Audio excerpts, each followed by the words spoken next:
Narita Boy is a bizarrely beautiful pixelated platformer that will penetrate deep into your subconscious with the authority of a jackhammer. It's like Tron played through a lo-fi filter, where the game that you are playing is actually the game within a game. This baby has all kinds of levels, metaphysical levels, metaphorical levels, gonna bend your mind till it breaks levels, and to top it all off, actual gameplay levels too.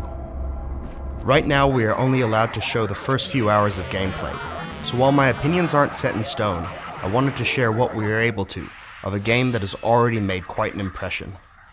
Narita Boy starts off with a genius computer game designer having his memories absorbed into the very game that he created. Somewhere else in the world, a young boy, presumably the titular Narita Boy, is sucked into the same game world. You, as the Narita Boy, must battle a rampaging malicious virus called him, who is responsible for not only this, but also bringing war and suffering to the world of the game. I think. Look, there's an awful lot to take in. I'm gonna level with you and say that the finer details of the plot, at least up until the point that I've played, aren't super important. There is an almost Lynchian dream logic to the whole thing where making sense isn't paramount. Especially when you find yourself staring at a game as gorgeous as this one. The game's world transports you into a fever dream that never lets up. At first, I found myself impressed by the atmosphere, but thought that the effect would eventually wear off. How many times can I look at a human body with a computer monitor as a head before it starts to get a little, been there, done that? Well, so far, it actually turns out to be a lot. The game's inventiveness consistently left me astonished. The amount of subtle variation between areas and different characters and creatures kept me hooked. A huge part of the joy I've been getting from Narita Boy feels like gazing over a marvelous vista that is in a constant state of flux. Visual themes and motifs morph and change before your eyes. The gameplay is deceptively complex for a platformer too. My first impressions were that I could make my way through the entire game by simply jumping and slashing my way through the various areas. However, I soon realized this wasn't going to work.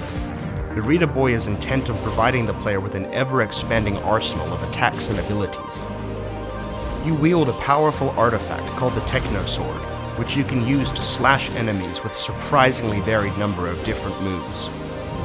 That said, my favorite attack so far is undoubtedly the slightly grotesque move where you rip your little monitor face off, blasting all enemies in your path with a beam of highly destructive, limb-dismembering light.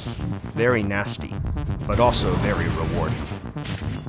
It's a cool combination of modern platformers like Hollow Knight and the more retro Metrovania games. However, it should be noted the game isn't quite as sharp feeling and is noticeably more forgiving in terms of difficulty. This actually works out really well, allowing you to focus on other aspects of the game, such as the gorgeous atmosphere and vibey music. For example, at one point I morphed into a majestic computer stag and bounded through a beautiful forest, little mechanical animals at my feet. Occasionally I stopped, grazing on the grassy forest floor. It felt like a scene out of a Miyazaki film. That moment is representative of what makes Narita Boy such a unique and promising game. It has the ability to transport you.